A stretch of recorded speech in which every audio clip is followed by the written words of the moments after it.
Welcome to the run-up. Thanks for hanging out with us here from the Brewhouse Cafe, and officially 9,452 televisions, one of them going on behind us. You might see some in mirrors and things like that, but this is the pilot for the run-up, episode 1. The first one ever. Episode 1 with no subtitle. So it's going to be fun. Kelly Francis there, John Nelson here.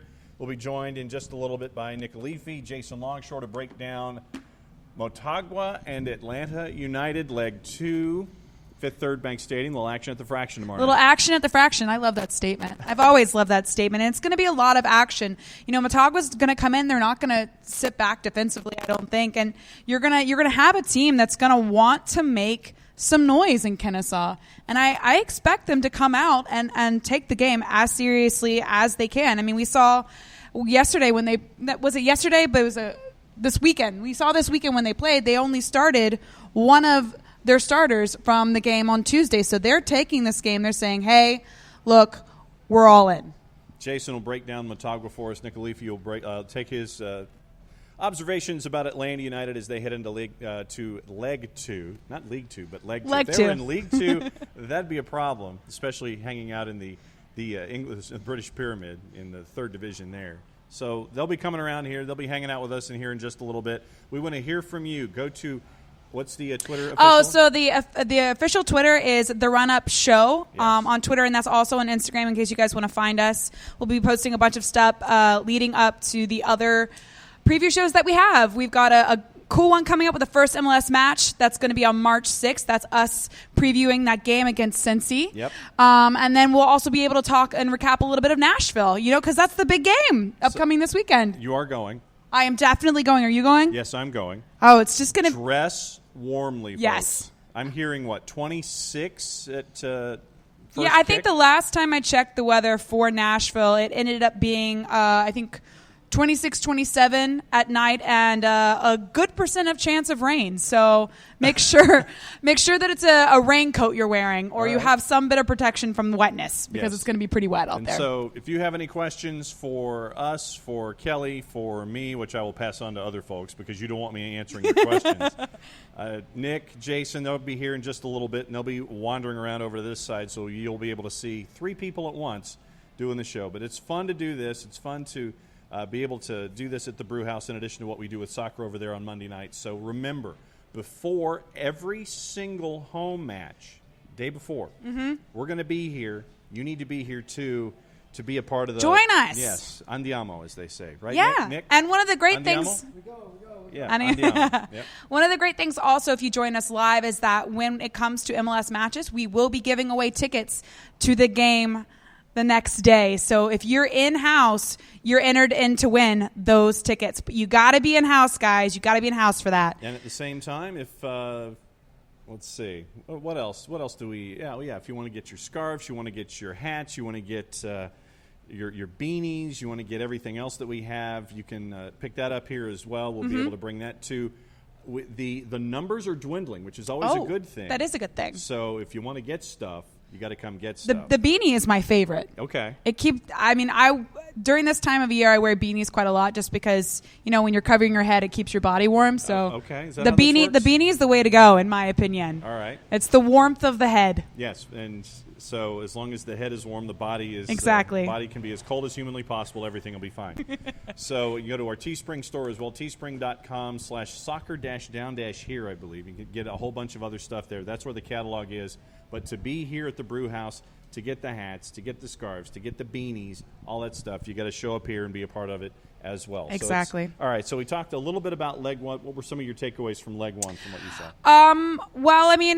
We saw the 4-man backline, something that hit really well last season.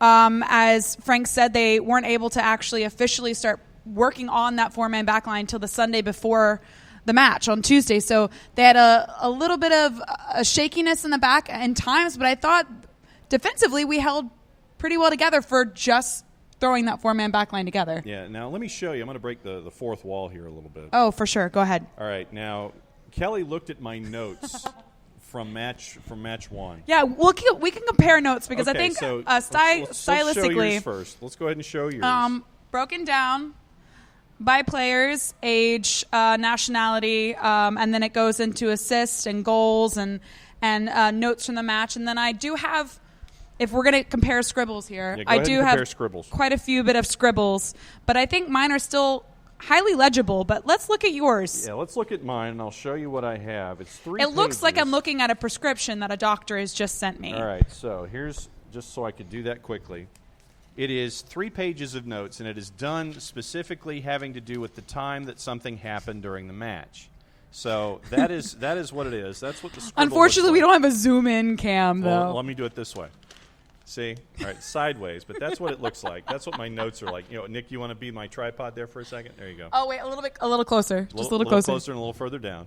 All right, so there you go. This is just how we're going to also just show the certain formations from the game. We're just going to do it via paper. That's whiteboard chronicles. This is God's name do you read? Exactly. That's the same question I had. So yeah, it'll be legal. It'll be Legal Pad Chronicles when we break down this kind of stuff. Oh, okay. So I can see what looks like pity free kick on the at the 29th minute, but what is that? Right on. I mean, you wrote right on in your notes? Yeah, because it was right on net. Oh. Right on. I'm sitting here thinking this is like right on. No. It was like right on net. That makes a lot of sense. Right on net. That's exactly what it was. So that's all right. So let me see. All right. So now that I have officially, Nick I don't think is recovered. We've made a detour. Yeah. And it's notes about teams and players and dudes and all this kind of stuff. So there we go. Yeah. So that's my handwriting. Thank you. Our very own Vanna White, Nick Alifi, everyone. See, we need Nick to, So that's what my notes are like. It's like on Star Wars when they do the intro. Yes, it's exactly what it is. You know what? If it works for Star Wars, it can work for us. Random scribbles. Yes. It is not random scribbles. That's the first half. And then the second half ends up talking about Rubio Castillo. And there you go. So there you go. There's there it is. That's this is quite fascinating. This is where we've turned. Yeah. So this is what it looked like, and then of course for everyone that's listening to this. Yeah, that makes great radio, doesn't it? Makes great radio. John is literally just putting the pieces of paper right in front of, just slowly we're projecting it up the screen as it's ineligible. Yes. It's ineligible and it's illegible. That too. That's what I meant to say. Oh my Lord! So yeah, this is great television. Notes, is what this is. Notes on Klusener and Castillo and PT. Okay, and that's Mayorkin. a question I want to get in with you though. Sure. From your opinion on the match, who was the standout for you for Motagua? Oh boy, because they had a few for me. Well, I mean, you have Mayorkin, who was rather physical and needed a card, I think, sooner than the average bear. I think that you had. Let's see. As I go through all of my notes, I've got to go with Klusener. There were a lot of cards that I felt like were not given. I mean, the persistent infringement upon Motagua was enormous. Yeah, you ought to be asking Mayorkin about persistent infringement. And so for me, Mayorkin stood out for that, but I looked at Klusener, Galvalis, in the 80 minutes that he was involved. What about Elvire? Elvire was there, and so those would be the ones that I had on my short list. We haven't talked about Moreira, though, and he's the goal scorer. Right. And had a perfect volley. But remember, everything was going on down the right-hand side. You're going to see that again. Right. Like I said, we'll have Jason come in and talk about Motagua in just a little bit.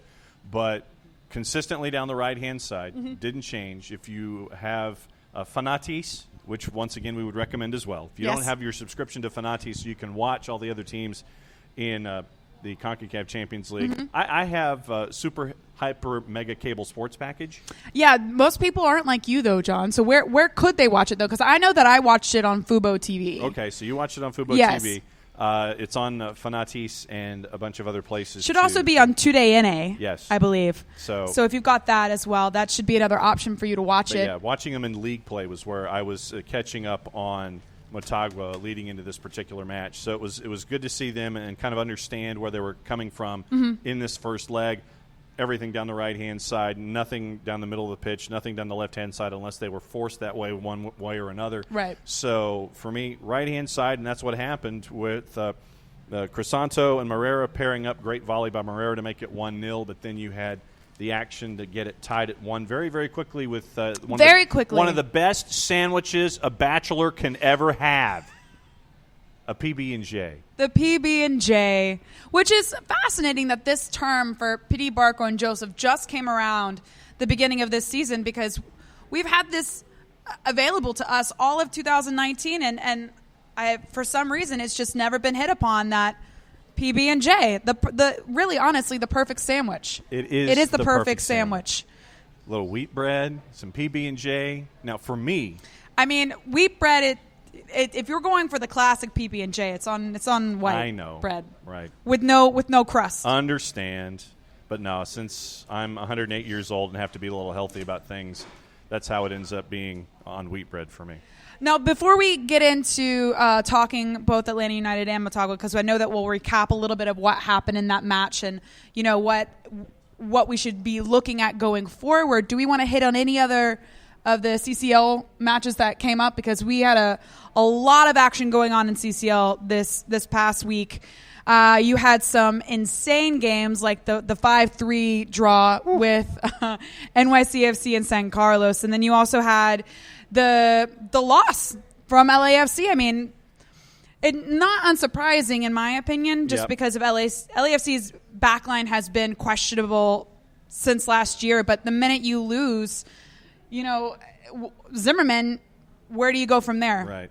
And for those that listened to Soccer Over There, we got into it a little bit with Dejan Jakovic and Tristan Blackman being a part of the back line. So the two of the larger questions, really the larger question for Blackman's me is a big question. Well, but how does Bob Bradley respond?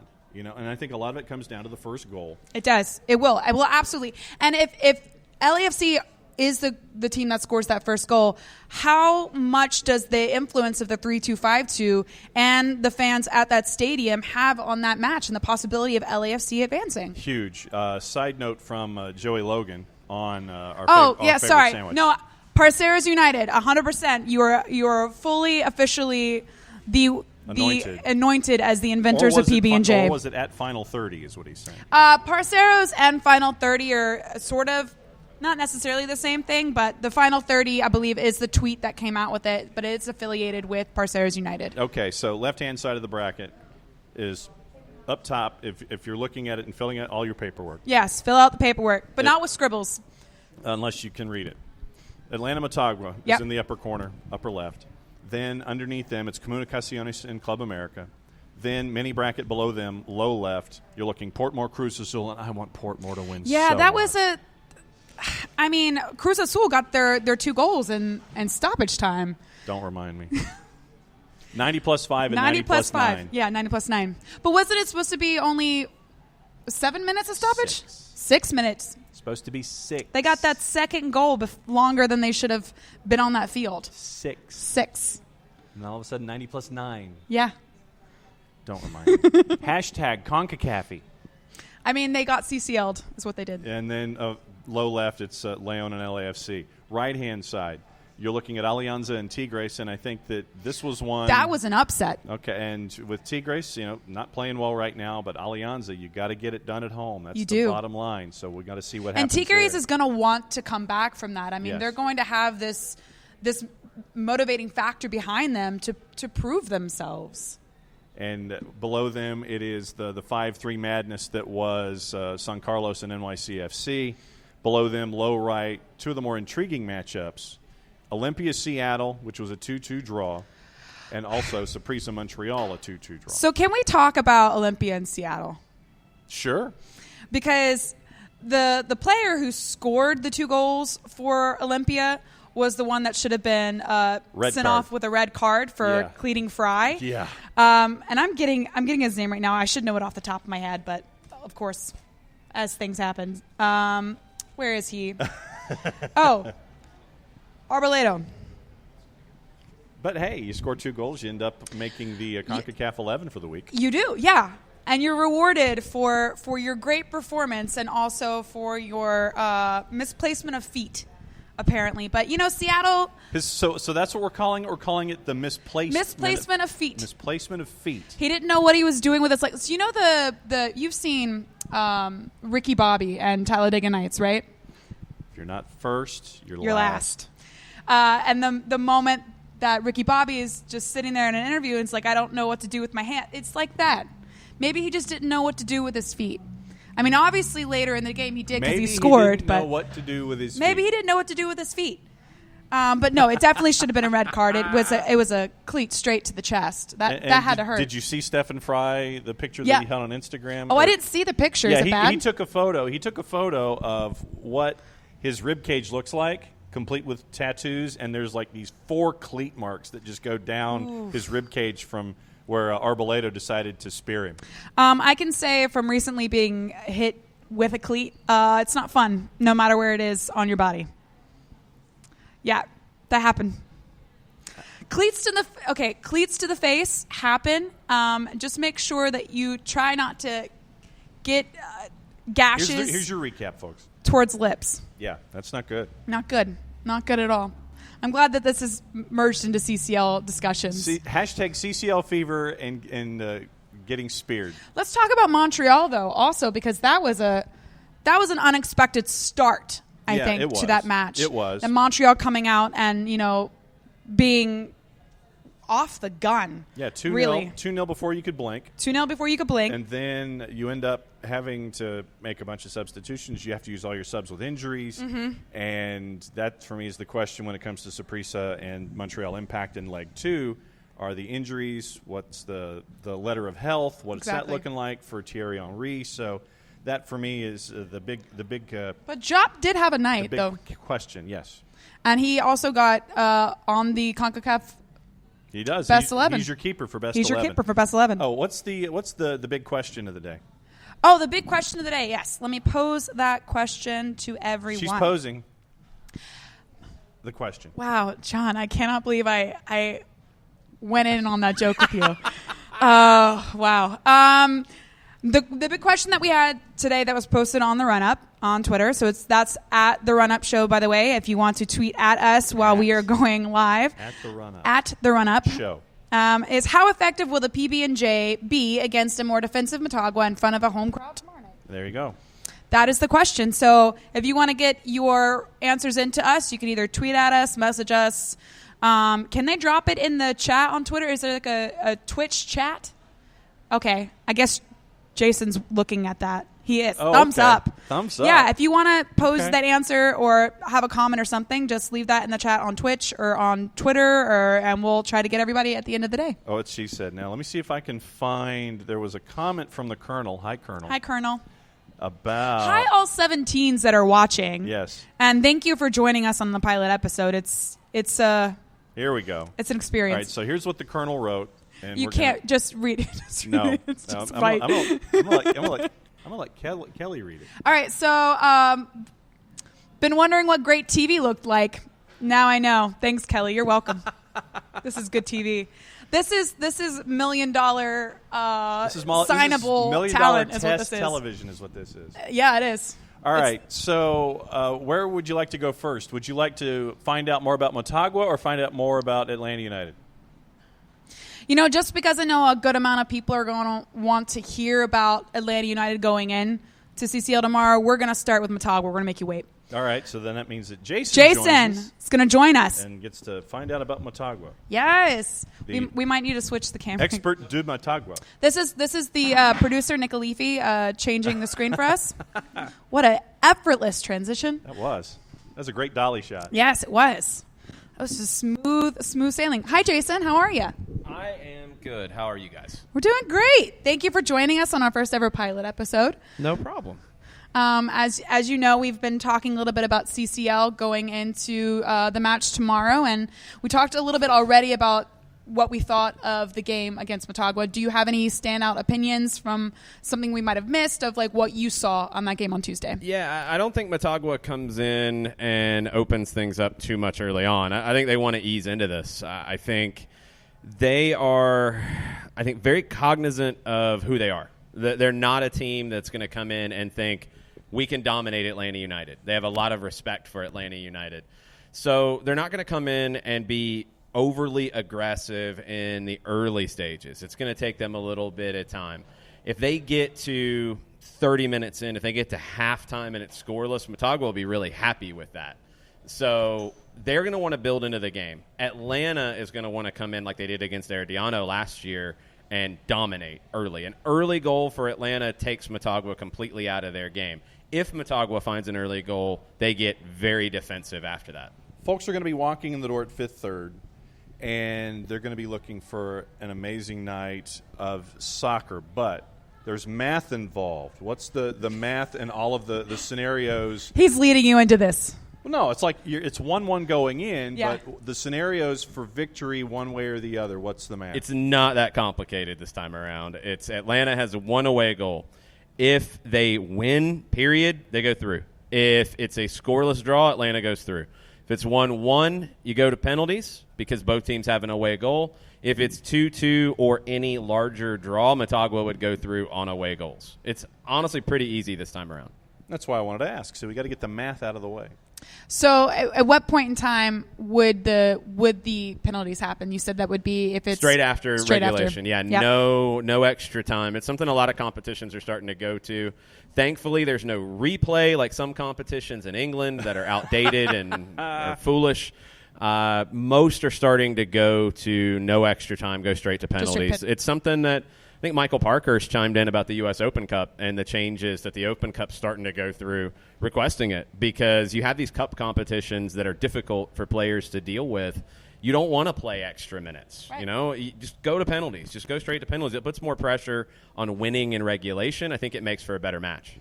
When it comes to Motagua and your big takeaways from the first leg, who are some of the players that folks need to focus on here for leg 2 coming to Fifth Third? Morera, the second forward, he's the dangerous one because his movement off the ball is so good.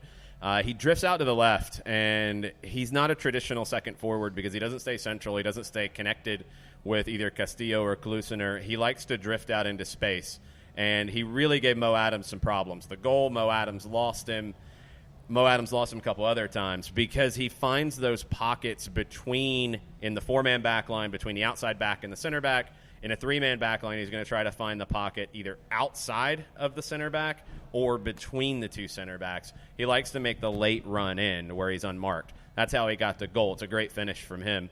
Other players who impressed me, I like Galvalis, the central midfielder, a lot. I think he's going to be deeper than he was in Honduras because of just the way this game's going to play out. Mallorquin, for all his fouls, he's a very physical presence in the middle of the field. Yes. He's a strong player, and we didn't really see him go forward a whole lot. He's got a good long-range shot. He's a dangerous one. I'll be curious to see if they do something different on the left side because I didn't think Castellanos really added much to the team at all for Motagua. They have an option they did against Saprissa in the Concacaf League final back in the fall. They played Emilio Izaguirre, their veteran, one of the top players ever from Honduras. Left back predominantly, but they played him as a left winger because he's great going forward and he doesn't really have the legs to come back and defend. That would give you good defensive strength on the left side, but it would also give you a player who's smart on that side. I would not be shocked to see Izaguirre start as the left winger in this one. Now, if you're a fly on the wall in the locker room and you're there in Motagua's dressing room and Diego Vasquez is having a conversation with his players, what do you think is the motivating factor that they have behind this game? What would winning this game and moving on in CCL mean to Motagua? History, pride. It would be something that Honduran teams don't do on a regular basis anymore. They don't advance to the stage of the CONCACAF Champions League. They don't get past the American teams. They don't get past the Mexican teams anymore. They used to, but there's now a big gap. You look at the spending. Atlanta United spends like most top teams in this hemisphere. Motagua doesn't. Motagua has never spent anything remotely close to what Atlanta spent on transfer fees for Pity Martinez, for Ezequiel Barco, for Miguel Almiron, for Joseph Martinez. I mean, pretty much the majority of Atlanta's team over the 3 years. Motagua's never spent that kind of money overall, let alone on one player. So they know they're the underdog.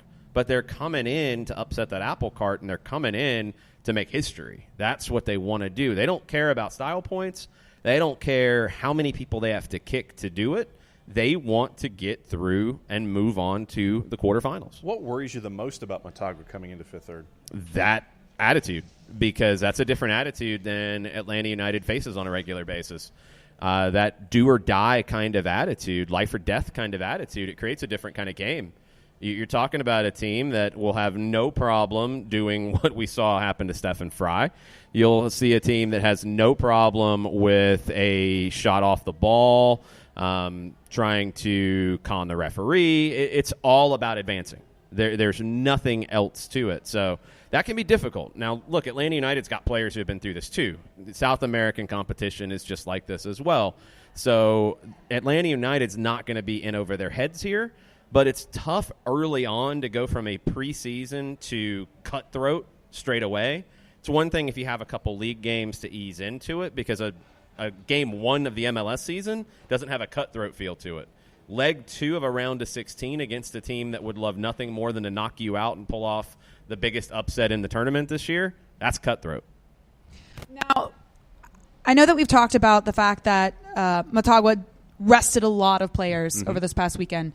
The age of the players from most of the starting 11 of Motagua is up there. I mean, you've got 32, 29, 24, 27, 30. I mean, you're looking at upper 20s, lower 30s. Do we see the age or the tired legs play out at all in the game tomorrow? It could. If it's a fast-paced game, Motagua will struggle. I mean, in general, they slow the game down. They want to play at a slower pace. They want to work the ball to the right side. They want to put in a cross. So they're fairly predictable in the way they want to play. If they get into a track meet, they're going to suffer, and they're going to really struggle with that. So from the Motagua perspective, you've got to measure the 90 minutes. You've got to be careful. That's why I don't think they come out wild early, because they know they can't play at that pace. They can't play at Atlanta's pace. They have to be very, very careful. So they're going to come in, and they're going to be conservative, and they're going to try to get the ball to Lopez. And I know, look, Lopez had 2 good crosses out of 11 in the first match, but Lopez is their creator from the run of play. And they're going to keep feeding him, and they're going to keep pumping in those crosses. Atlanta has to deal with it. What I'll be curious to see is if they deal with it out of a 3-4-3 or out of a 4-3-3 this time around. Brooks Lennon, no comments on him about being injured or not being 100% for tomorrow. If he's available, that would lead you to think you could go 3-4-3 if you choose. And is that going to be better to deal with Morera's movement off the ball and to deal with crosses by having another center back in that mix? I know we'll have Nick Alifi coming on in just a couple of minutes to talk about the offseason and Atlanta United from a general sense.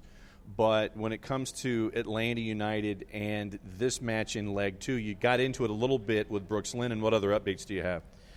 I think Atlanta United's going to be missing Miles Robinson. That was talked about today. You're going to be missing Mateo Sosetu. You're going to be maybe missing Jake Mulroney. I don't think his name came up today. So I think when I inquired, his visa is closer to being done, but I still don't think he's available for play tomorrow. Yeah, it didn't come up, so I kind of wondered if maybe he would sneak through. The visa situation's a pain. It's hurting the availability of guys. It's hurting the options that Frank DeBoer has. The injuries, unpredictable. You can't ever predict that Miles Robinson's going to have an injury in the last preseason game. George Bellows going to have a concussion. Bellows back training, which is great. You kind of wondered what his timetable was going to be because you never know. Not expecting him tomorrow. So for tomorrow, it's probably a lot of what we saw in Honduras, probably a very similar group. I think Lawrence Wyke is a possibility on a short-term contract. He can play really more all over the back line to help Atlanta United if they need him tomorrow. Goodrum last week is more of an attacking player, more of a wide player. White could play as a center back. He could play as an outside back. You're probably not looking to him unless you have to, unless you have more injuries in this. But it's good to have that second-team player available. It's tough. You wish you were at 100%, but you just have to fight through it. All right, what are the broadcast plans for 92.9? 7:30 tomorrow, Five Stripes Countdown, 8 o'clock kickoff, probably 8:06 to be official, and then full-time report for an hour after the final whistle, whether that's after regulation or after penalties, which none of us are hoping for. No. We'll have an hour of Atlanta United talk for y'all on the way home from Kennesaw or on the way home from the Brewhouse Cafe or wherever else you might watch the game. Exactly. And I know I want to add this in also, just because we are in this sort of wonderful week where we get 2 games during the week. 92.9, the game for Nashville. What's going on with that? We're taking over on Friday at Tailgate Brewery Yes, you are. Music Row. We're doing Dukes and Bell for the first 3 hours of their show. 2 to 5 Eastern time, 1 to 4 if you are in Nashville. And then Mike Conti, Jimmy Vance, myself, along with some special guests that we're booking right now, are going to be part of stoppage time from 5 to 7 Eastern, 4 to 6 Central time. We're all going to hang out afterwards as well. I think supporters from both teams are going to be there. It's kind of a cool kickoff party. It has a very different vibe than some away trips where both team supporters will be together to celebrate the start of the season, but also the start of Nashville SC and MLS. So it's going to be a really fun trip to Nashville. It's going to be cold, bundle up, but if you can make it, we hope to see you. Looking forward to it. Thank As you, always, thanks, Jason. Tag out. Time for Nigga to come in, the Garlic Bread Warlord. You heard him on Soccer Over There a little bit. Hey, what's going on? What's going on? Yeah, it's exciting. Yeah, it is exciting. Happy to be here. Yes. Thank you for joining us on our pilot episode. Amazing And MacGyver getting the Well, the look, feed to work. We're doing what we can with what we have, but I don't know how much meaningful content I'm going to be able to bring to the conversation, but I will try. Attempts will be made. Attempts will be made. That's That's the point, though, is that you just have at least attempted. The attempt, right? Yes. Right. If I fall flat on my face and completely embarrass myself, You tried. We'll be though. sure to tell you Yeah. immediately. in front of my friends and my family and potential employers later on. Yeah, sure. sure. No big deal. Yeah, the attempt Perfectly fine. All right, so I did the same thing with Jason. What were your immediate reactions or thoughts from the game this past Tuesday? There needs to be a strong look at officiating in general for Concacaf. I'm sorry. No. You're absolutely right. I agree with you. There just seems to me that if you are an official and you find yourself in a position where calls are going so one-sided, and I'm not saying that there was an agenda on the DMs. I was actually saying that there was an agenda. But for the moment, I'm going to say I have to walk that back a bit and say, you know what, maybe it was a ref who was just out of his league. Maybe it was a ref who just had a bad night. But the problem is, as an official, there are a couple people, vocations in this world where you have to be on top of your game no matter what. If you're a firefighter, a brain surgeon, or you are officiating a large-scale event with a ton of eyeballs on it, Oh, wow. you better be on top of your game. Yeah, I can see this. And That's a group. There's not room for a tremendous amount of failure here. I mean, look, you're not putting someone on the moon, and you're not landing, like docking a spacecraft. No, but that's somebody else who's got to get it perfect every single Yeah, time. somebody else who is. has to get it perfect every single time. But I am of the opinion that if you are an official, at some point you've raised your hand and say, yeah, I can handle this event. And it's clear to me that the CONCACAF officials cannot handle these events. If it's a large crowd, they get too much into it. They start issuing cards left, right, and center. To me, that was the biggest takeaway from it. And I know that has nothing to do with either one of the teams, but the teams have to survive in these conditions. You went philosophical on us. Well, I think the point that you are making is also it helps towards the conversation for Atlanta, because even though the calls were going so pointedly against them, Right. they still held their heads. They could have lost their heads Oh, yeah, and could have lost that match Absolutely. because they handled the responsibility of taking the calls and understanding that no matter what they did, it probably wouldn't have helped either way. Right. And they carried it through, and it was a very professional finish from them. It was. And I think that this is a team that a couple of years ago might not have reacted that way. I think that there may have been players on the field that in that situation may have been sent off. And it's just one of those things where if you look at it from the 30,000-foot point of view and you see everything that Atlanta United had going into this, I'm completely okay with the result. I'm completely okay with walking out with a draw. Get out of there with a draw. And, An away goal, honestly. yeah, and it's an away goal, and that's fantastic. I really want to see how Motagua handles being up here. Cooler weather than they probably want. Weather has an impact. If anyone out there is a Tampa Bay Buccaneers fan, remember for a long time the team could not win when the temperature dropped below 32 degrees. It's just one of those things. Yes. Temperature, weather conditions, it will factor into this game more so than I think people may think. I also think the style of play that Atlanta wants to go with will also play really well into the conditions for tomorrow night. You're looking at, one, it being cold. You're looking at it being wet. And the pitch is obviously a lot more easily played on than the pitch they had last last Tuesday night, and you're going to see a faster pace of play. The words that were used by someone were lumpy and thick. Lumpy and thick. Those were the words that Frank used to describe the pitch. But playing into the style of play that Atlanta wants to go with this year is this fast-paced, connected play from the back forward, right. And it's looking like it's setting up and to benefit Atlanta more so than it will be benefiting Motagua. Oh yeah, absolutely. And I was there when that field was actually getting put down. When the Atlanta beat, when Fitz Johnson originally was doing the walkthroughs, that field from the ground up is phenomenal, and it will be in exceptional condition.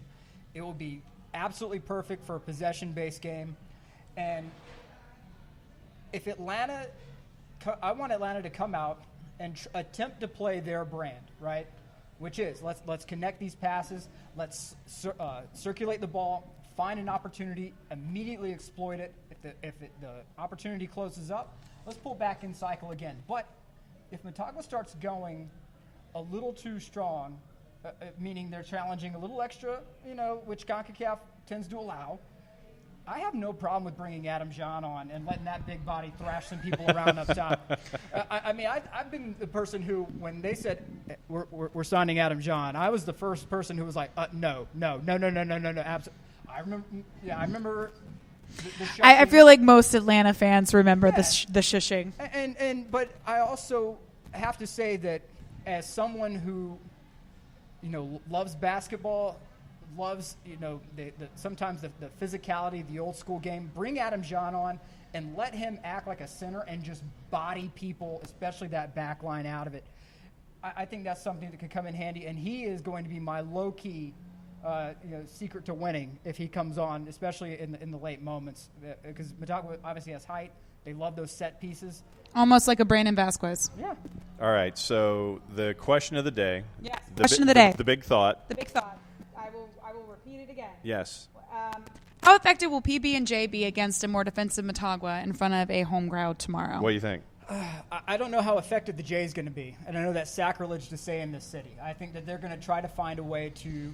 I'm sorry, I've ignored everything you've said now. I know, It got exactly. staticky all of a sudden. I know. I'm sorry, the feed is canceled, everyone. The feed is canceled. Nick Levy please remove yourself from the show. We are now getting a new producer. Anybody that wants That's to right. come on, please submit your applications. And here's the thing. I believe that they will attempt to do everything in their power to knock Joseph out of the game. And I don't want a situation where he starts getting, possibly to get a yellow card. I don't want that. But I think Barco is the key. I think Barco and PT are going to be the keys, because if they start getting physical, if they start trying to play direct, if they play low block, you're going to need people who are going to be able to pick that apart. And it's going to be those two guys. And if Joseph's in the right place at the right time, we know the man's going to finish. I have no question about Joseph's ability to finish the ball. I just don't want to rely on him to make everything happen. I don't want Joseph to have to be pulled in a position where he has to drop back to be a part of the connective process more than he has to be.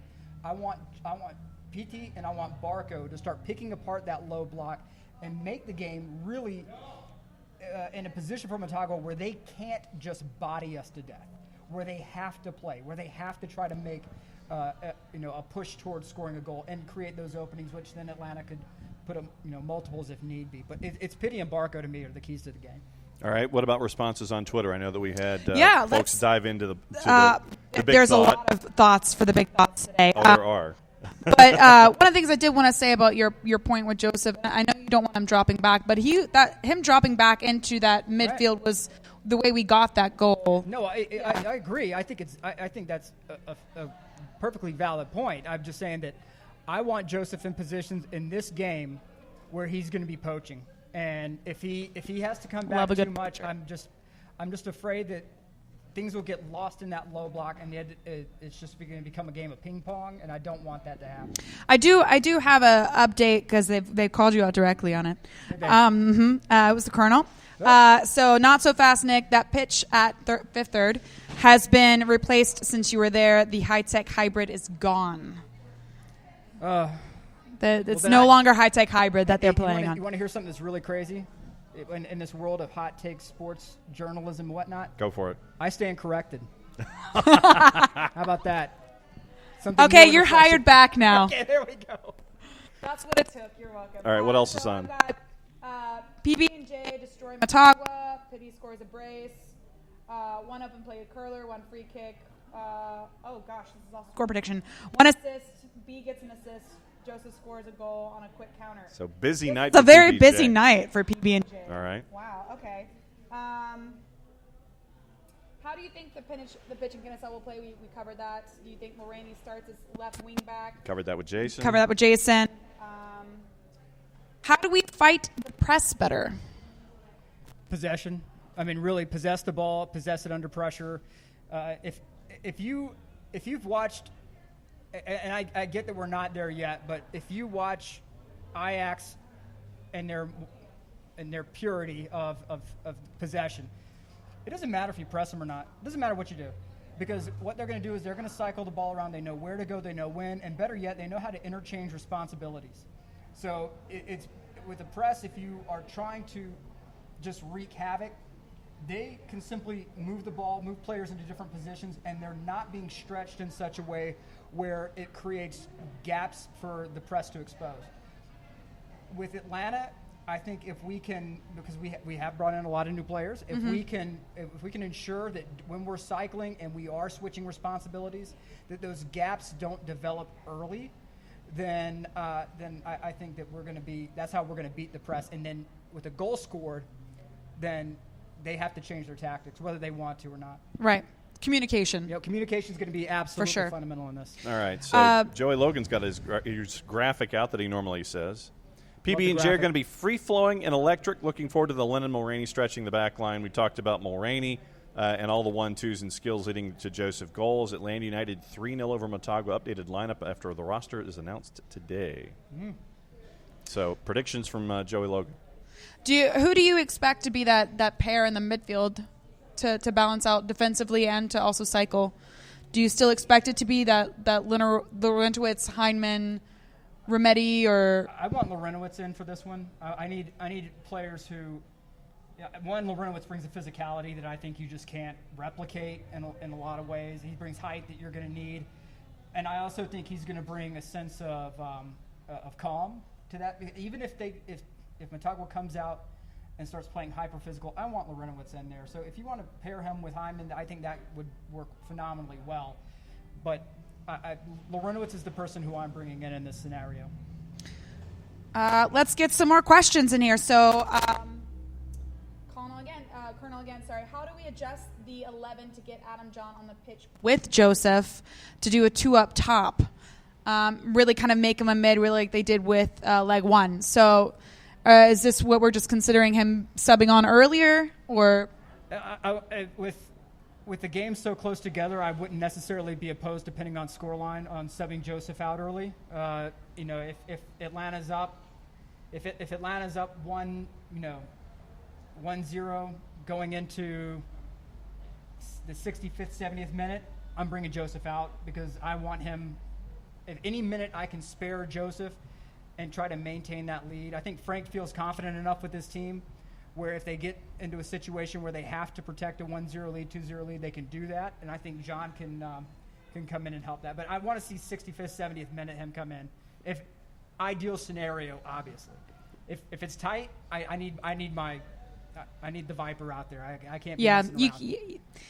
I mean, I feel like even if it's tight or even if it's relaxed, I mean, it depends on how much of a relaxed scoreline that is. But Joseph is just a personality on the field that you want for a match like this. Yep, no, I agree. Ricky Ricardo says they always seem to do better at home. They either all get a goal or an assist tomorrow, referring to PB&J.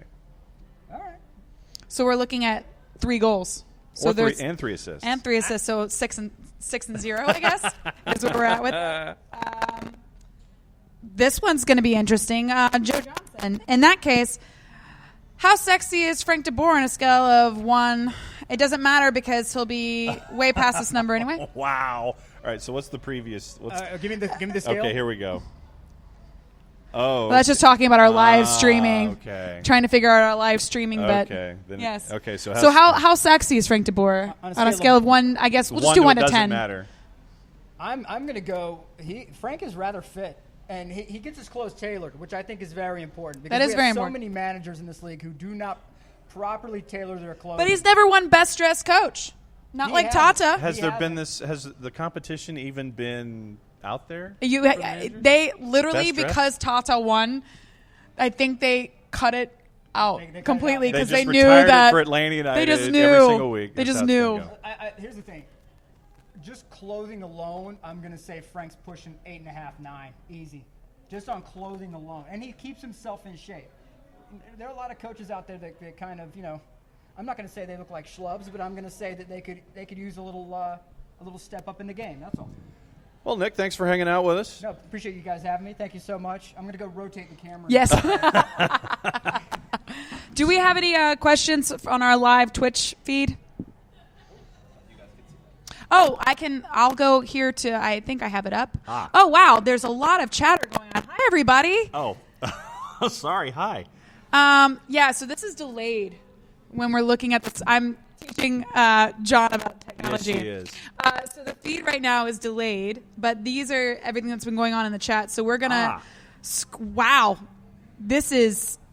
Well, this makes me really happy that there's a lot of people in the chat right now. Okay, so all right, so we're gonna go through the chat real quick. Santa United, what's up? Congrats, y'all! This is the inaugural run up, right? Yeah, it is. Yes, and happiest of Joe's won. I will neither confirm nor deny what's on behind us. Oh, it's a surprise. You have to be here to see it.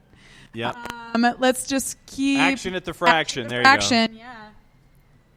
I'm here for a Stephen A impersonation. The New York Knicks are terrible. Unbelievably bad. James Dolan has to get rid of that franchise and all of Madison Square Garden and all it represents. There you go. I signed on to do this, guys. I agreed. Latin Heat. Hi, does anyone need any influencing here? I think we're okay right now. We'll call you in if we need a little bit of guaro at some point in time. And better get credit for coming up with PB&J. Yes, you did. Final 30, Parceros United official PB&J starters. Thank you for that, sir. Okay, then that. Oh my God. Okay, so AC Shunpack. A Shunpack. John plus Kelly equals jelly. Thank you very much, sir. That's a winner. I'm going to call it a night. Welcome to your jelly broadcast. Yeah, you're not jelly or nothing, are you? He likes B, J, and P better. No, it's PB&J. PB&J. Oh, it said get that Joseto visa, and we got the 4 horsemen from Santa United. That is accurate. Do we feel like once Joseto gets his P1 visa, he will officially become part of the 4 horsemen? We see him taking on that role. I think so. I think he's a part of the 4 horsemen when that does go down. Yeah, I think we're there. How much weight do we think people are going to put on Joseto after comments from Felipe like he is very similar to Almiron? I don't know. Just let it ride. Just let it grow. Right. Just let it grow. Just let him play. Let him be his own player. You know. Hopefully that P1 visa does come through pretty soon, but Mulroney hopefully sooner.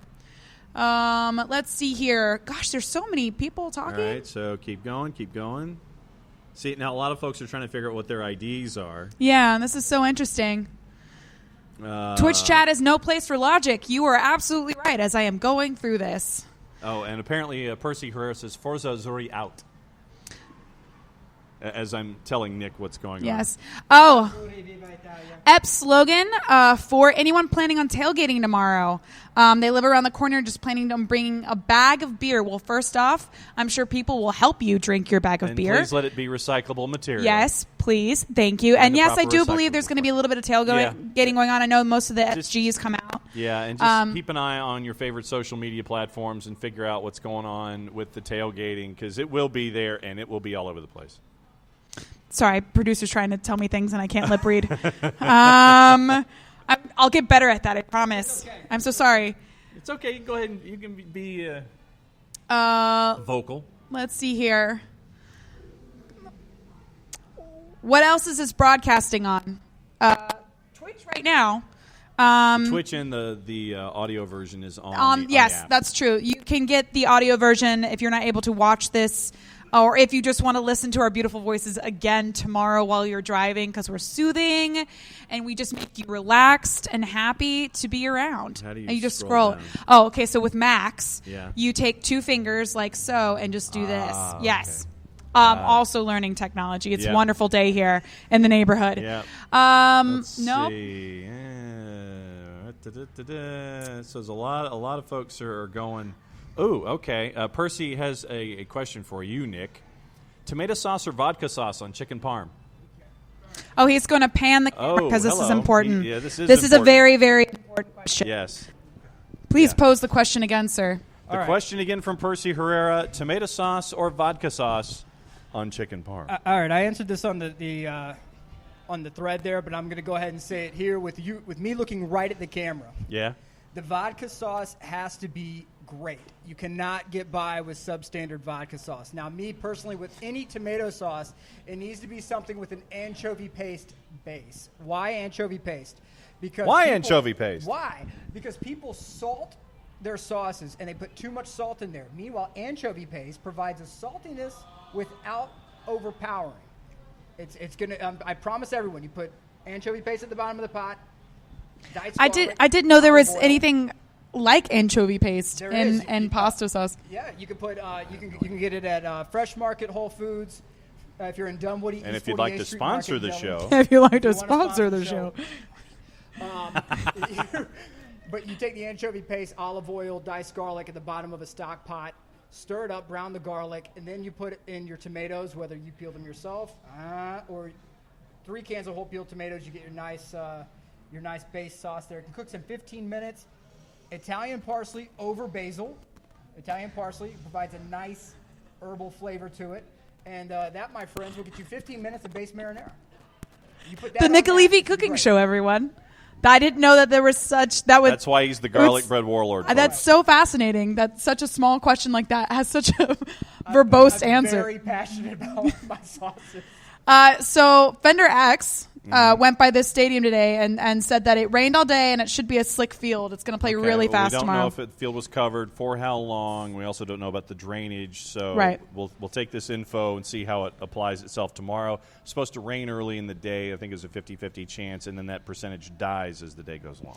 But funny enough, it will be not funny enough, but fascinating enough. It will be warmer than Nashville, so it's not going to be as cold. Twice as warm. Twice as warm, but still, you'd want to wear a rain jacket. You want to cover up. Hey, look at me. I'm actually doing this. Yeah, and that so proud of you guys. He has learned technology. No, let's it's going to learn be an this piece of all new technology. John Nelson. Next episode, you're going to just be amazed at.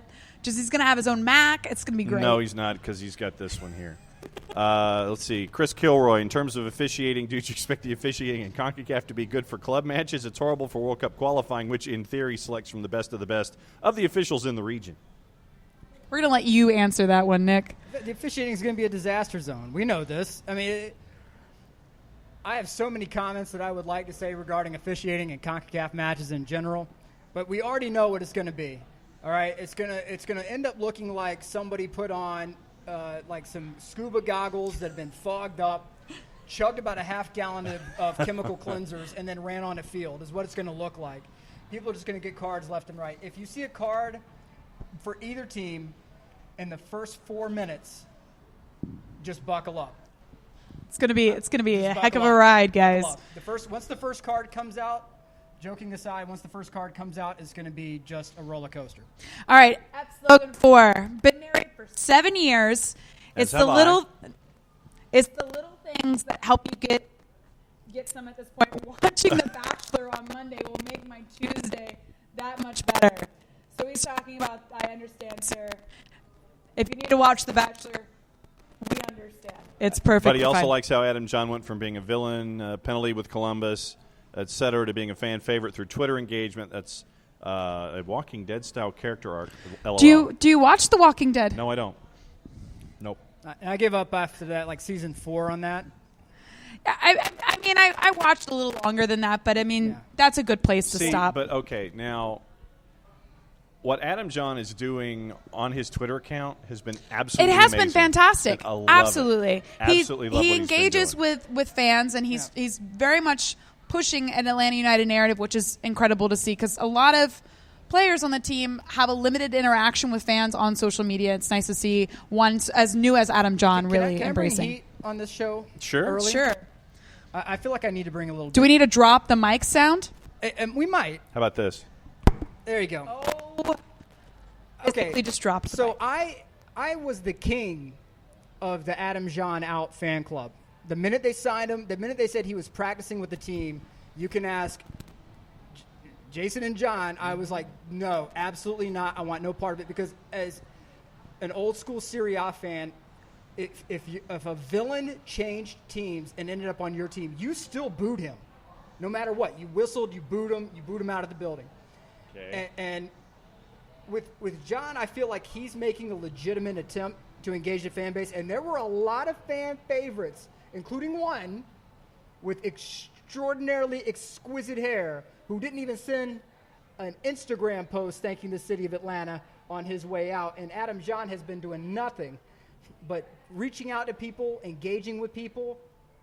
Mr. Villalba on his way to Paraguay didn't say a word on the way out. Adam John has come in here, and I'm spitting facts. If anybody wants that is the fire. You just dropped the fire that saying. way. But yeah, At no. Nick Alifi. At Nick Alifi, guys. If you want to come, but make sure you bring the big facts because I just brought one to you.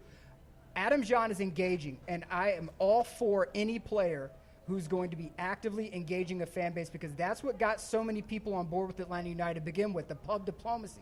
When you had Darren and Carlos out going to bars, meeting people, shaking hands. Well, if Adam John wants to get involved on Twitter and start talking to people, I think that's phenomenal. Good for him. Can we please chill out on the hate of him? That's all I'm saying. I'm backing off my hate. You do Did you disable the account then? The Adam John out account? Did you disable it? I have resigned my position as head of the Adam John out club, so I will leave it at that. MB Dolly, the run-up isn't even one full episode in, and there's already a Cooking with Nick spinoff show. Of course there is. We're entrepreneurs. Yeah, way to go, Dolly. Anything about the dollar bill, y'all? Santa, with all the injuries and visa issues, do we think the starting 11 will be the same as last week? I think it really depends on how Atlanta want to play the game tomorrow. As Jason said, if we see Brooks Lennon coming in, we're going to see a different formation because I don't think they have him as the 4 in that back line. And I think that if that was a first choice, I think Frank might go with Brooks Lennon. I mean, when you listen to the post-match audio, by the way, I tweeted that link out if you guys want to find it. It's at the Kelly Francis. It's a fantastic conference call interview with Frank de Boer. I'm missing some people, but basically a free conference call with Frank de Boer, and it's just a very upfront interview, and you get to hear a lot of expression and personality in the way Frank talks. And he said that Brooks sprained his ankle in practice, and that would have been his choice. But because that happened, Mo was slotted into the lineup, and then that's where we got that 4-man back line. Couple of thoughts from Calren here. If Mateus Husetu becomes a big part, will it be JBPM? Something it beats per minute, I guess. That'd be my guess. We'll have to figure that one out. I like 4 horsemen. Let's go with that. Peanut butter and jelly and Nutella. 4 horsemen. Wait, no, that doesn't work. 4 horsemen. It's the 4 horsemen. It's the 4 horsemen. That's what it is. The 4 horsemen. Those are great sticker opportunities for the 4 horsemen. It is. Let's see. What else? Oh, and a couple of other things from Calren before we go. Why do I need Alton Brown when I have at Nick Alifi?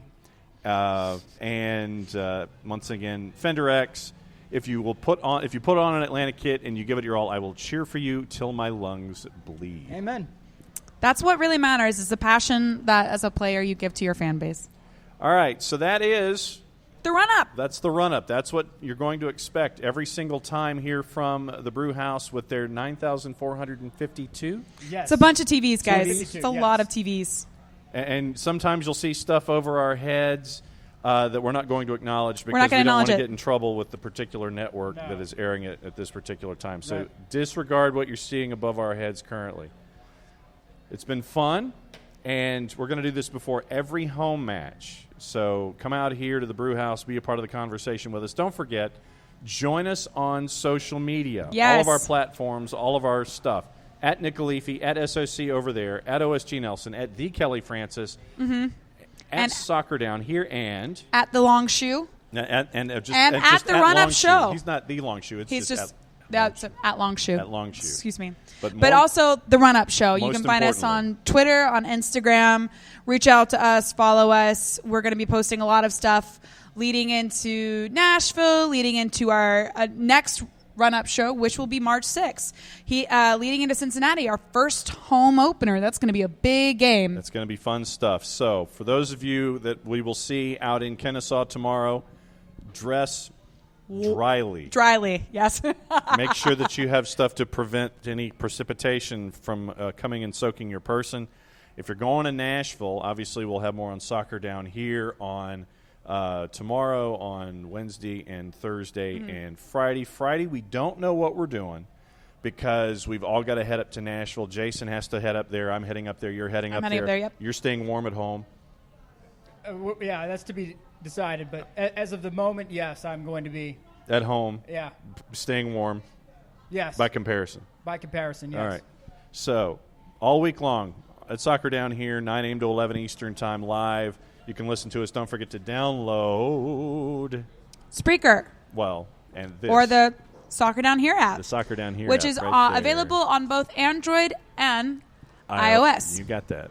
Any other promos we have to do before we go? The only thing I do want to say is that there have been some comments about the run-up being particularly on Mondays. This is a special show just because we have CCL tomorrow. That's good. That is the intro music. Woo-hoo! Technology. Yes. That's the way But, to end the The show. show is complete. Yes. There will be a run-up calendar that will be posted a little later on that will give you all of the dates that you can come to the Brew House and see us live or check us out live on your stream. That way you can see us and you can schedule it and you can be here and interact with all of our lovely faces. Hold on, can I say something before you close out? Yes. I believe in the dusty roads, never steal another man's pop. But in this case, I have to say how proud I am of you right now. Okay. I'm looking over here. You guys can't see this. She has notes on notes on notes on notes. I'm looking over here, John. does. Notes on notes on notes on notes. You guys came so prepared for the heat today. Extraordinarily proud of you. I'm so thrilled to be a part of this show. And I'm the only one that can read my notes. And Kelly, They're secret- it's actually secret has code. notes, And it's that are color. It's legible, like colors. color coded, and everything. Exactly. It's just organization is what that is. Never. But we didn't know where the conversation was going to take us. It being the pilot episode, we had to be prepared for anything. Never Correct. steal another man's pop. When it's cutting a promo, you can't do that. John Nelson, everyone. Cut your promo, madam. Once again, follow us on all the socials. Nick Leafy, John Nelson, me, Kelly Francis, and Jason Longshore. All of those Instagram handles and Twitter handles will be on The Run Up Show. So that's at The Run Up Show on both Twitter and Instagram. Follow us, like us, join us Yeah, for this journey. Follow Let's us, follow us, like us, join us. That's it. There you go. This So- was fun. Well, duh. How do we? I don't know how to sign out now. You go. Woo! No, it's got to be inward, Kelly. Can't Oh, be- I'm sorry. Why can't it be this way? Why does it have to be? Woo! Nick's going to put the microphones down now, or Bye, so are we. everybody. We'll see you next time. It's like that newscaster thing where they just go about their stuff. Why does it have to be this way? It's a wrestling move. Wrestling full horseman.